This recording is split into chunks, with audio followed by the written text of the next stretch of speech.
I'm Charlie Senack, and this is Ottawa This Week for Thursday, July 6th, 2017.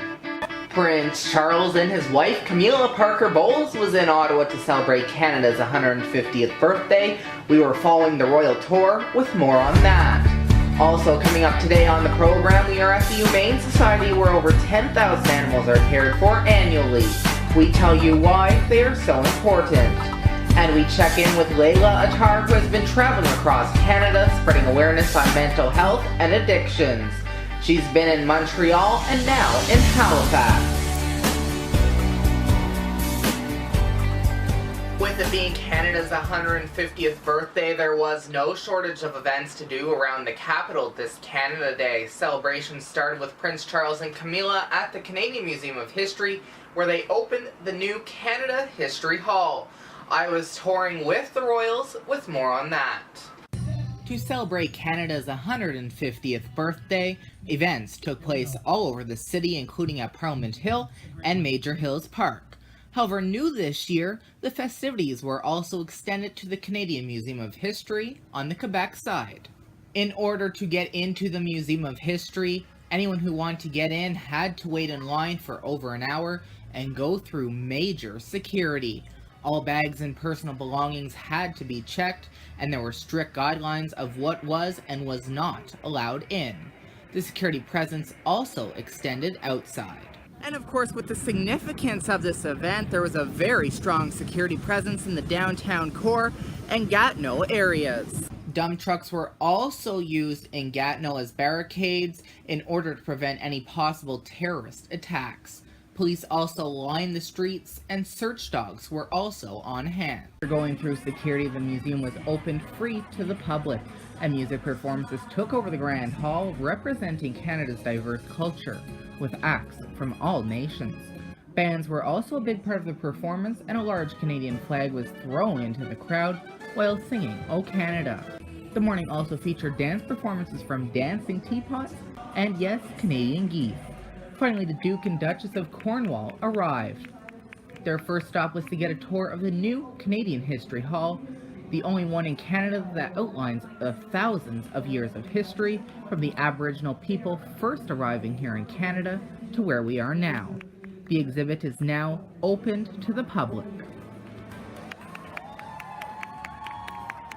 And due to the significance of this year's Canada Day events and the possible threat of a terrorist attack, there was no shortage of security seen around the capital. However, that didn't come without some problems. With this year's Canada Day celebrations being bigger and better than ever, more streets in the downtown core were closed and were closed earlier than normal. This caused major traffic disruptions for cars and buses getting in and out of the area. Many people reported their commute home was hours longer than normal. That, however, was not the biggest concern many were facing. If you wish to get onto Parliament Hill over the long Canada Day weekend, you would have to go through full airport security in tents that were set up on Wellington Street. That also included on Friday when no celebrations were going on. On Canada Day, many people were turned away and others who stayed waited up to 5 hours in line. If you left the hill, you would have to go back through security again in order to get back onto the hill. There were a few concerns that if the hill reached capacity of 31,000 people would be turned away. It never went over 60% full, so that was never an issue. This, however, should not have been a surprise to others. Mayor Jim Watson outlined security measures in a press conference in early June. Well, they know they're going to have to be screened and their knapsacks and bags checked to make sure that they can do no harm to people coming just to have a good time. Now, thankfully, there were no security issues during the festivities, and thousands lined the streets of Ottawa to catch a glimpse of the future king and his wife. Although the weather didn't hold up as hoped, thousands packed the downtown core to get involved in Canada's 150th birthday Canada Day celebrations. Between Major Hills Park, Parliament Hill, and the Canadian Museum of History in Quebec, there was no shortage of things to do in the capital region. The crowds also lined the streets in hopes of seeing Charles, Prince of Wales, and Camilla Parker Bowles. Well, it was worth the wait for many of the people who came here today. The Duke and Duchess of Cambridge just went by, and while everyone was very happy to see them. As Charles and Camilla went by, the crowds cheered. The trip, however, didn't come without a threat. With 500,000 people expected on the hill, there was no kidding around with security. Concrete barriers and trucks filled with stone weighing tons blocked off streets to prevent any possible terrorist attack. Afterwards, with so many people in such a small confined space, it took a while before you could get anywhere you wanted to go in the downtown core. At some security checkpoints, there was a wait up to 4 hours. With so many streets also closed off in the downtown core, traffic was backed up and also impacted the buses. These shots from the Rideau Center show the crowd rushing to find their buses. The traffic disruptions won't end tonight. With We Day taking over Parliament Hill tomorrow afternoon, streets will remain closed and the Alexandra Bridge will close for a 150 picnic tomorrow. Because of how bad the weather has been, the crowds have not been even close to what they expected.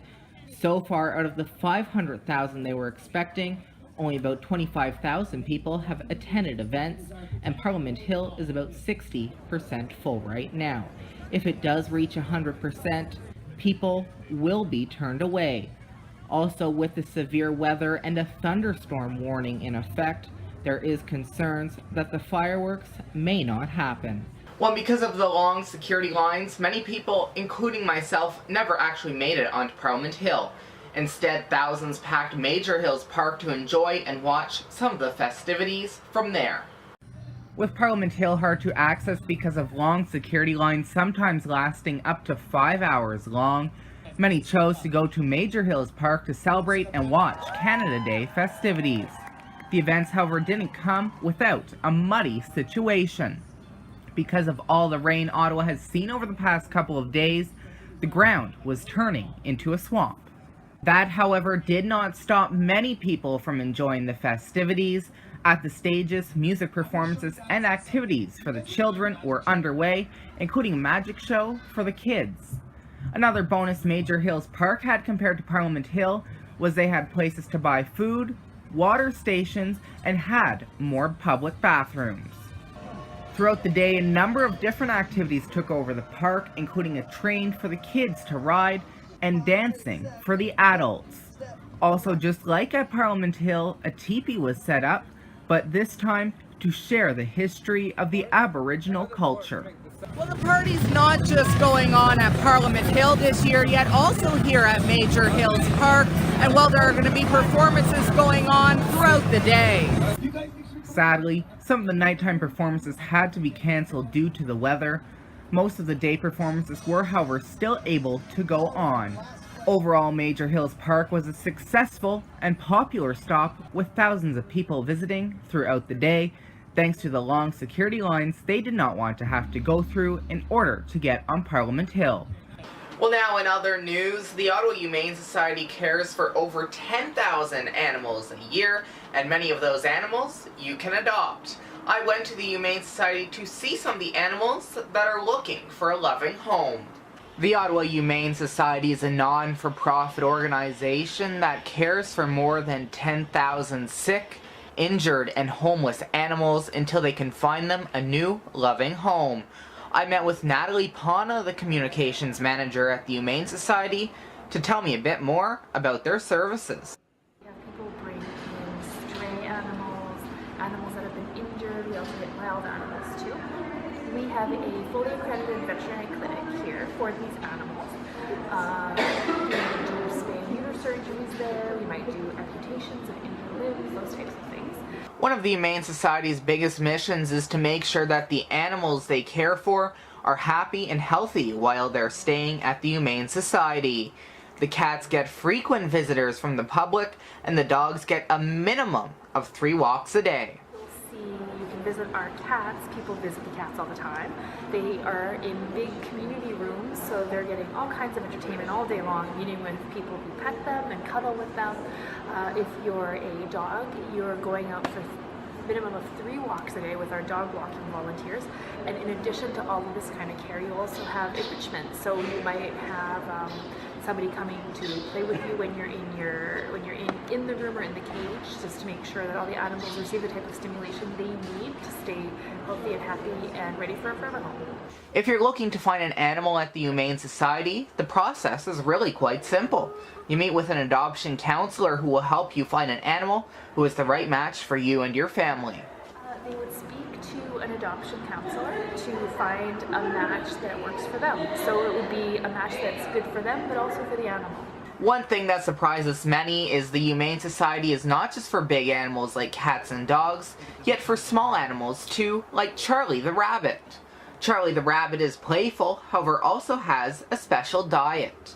Other small animals the Humane Society carries are mice, guinea pigs, and birds. We have now currently made it into, I guess, what you can call the cat condo, and as you can see on both sides of me there are cats waiting for adoption. Just some of the cats that are here at the Humane Society waiting to be adopted.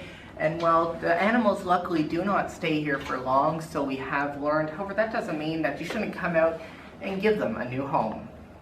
The Humane Society sees more cats than any other animal. Near the front of the society, you are able to go and meet some of the furry friends. And just into another room, there are more cats that you can adopt. The Humane Society also sees dogs, yet not as many as before. Me now on the show is this cute little black cat. And they say about, oh, that is pretty friendly. Hi. How are you? It's a pretty cool cat, I gotta say. I'm allergic to cats, but I actually like this cat. Overall, if you are thinking of adopting an animal, think of the Humane Society in order to find a special animal for you and your family and to help an animal find a forever home. Well, and finally for us this week, 19-year-old Layla Attar has been traveling across Canada for a few days now. So far she has stopped in Montreal and is now in Halifax. I checked in to see how she was doing and who she's been speaking to during her across Canada tour.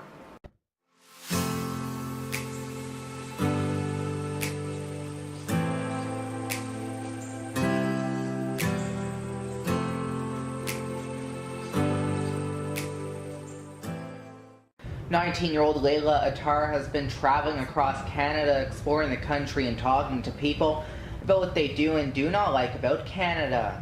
Attar left for Montreal on Saturday from the Ottawa Via Rail train station, and we were there to send her on her way.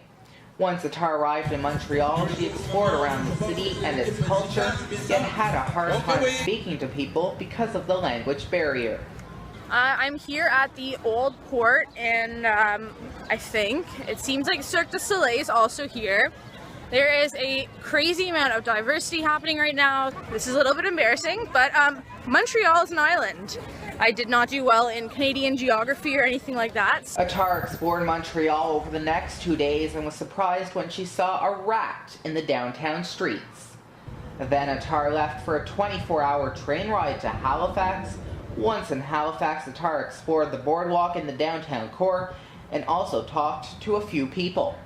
And last night I explored probably the most of downtown Halifax. I went up to Citadel Hill, I think that's how you pronounce it. Went down to the boardwalk, checked that out. On the second day, Attar interviewed Cassidy Wiley about some of the issues she feels Canada is facing. Being able to walk out the door every morning, being like, wow, I feel so privileged. Yeah, right? no, 100%. Yeah. Now Attar is heading off to explore other parts of the East Coast and will be in the Maritimes until the 7th when she comes back to Ottawa for just a few days before heading out west. And a reminder to you that if you have a story you wish to share with Layla, email her at voicescrosscan@gmail.com or tweet her at voicescrosscan. Layla looks forward to hearing from you. Well, now let's take a look at what will be coming on the program next week. Coming up on the program next week, we are at the Canadian Museum of History on the Quebec side to visit the new Canada History Hall. Find out why the hall is unlike any other, and why this is the only one in all of Canada that gives the full history of our country. Also, we check back in with Layla Attar, who will be traveling the East Coast, and we will also be at Brookfest to celebrate Brookfield's 50th anniversary. That's it for this episode of Ottawa This Week. Thank you all so much for watching. We leave you this week with some more shots of Canada Day festivities around Ottawa. Also a reminder to you that you can follow me on social media. You can follow me on Twitter at Charlie_Senack and like my page on Facebook at Charlie Senack. Also, to stay up with TWIN News Ottawa, you can like our Facebook page at TWIN News Ottawa and follow us on Twitter at TWIN News Ott. 5, 6, 7, 8, step, step, a rock step, step, step, rock step, step, step. You guys need some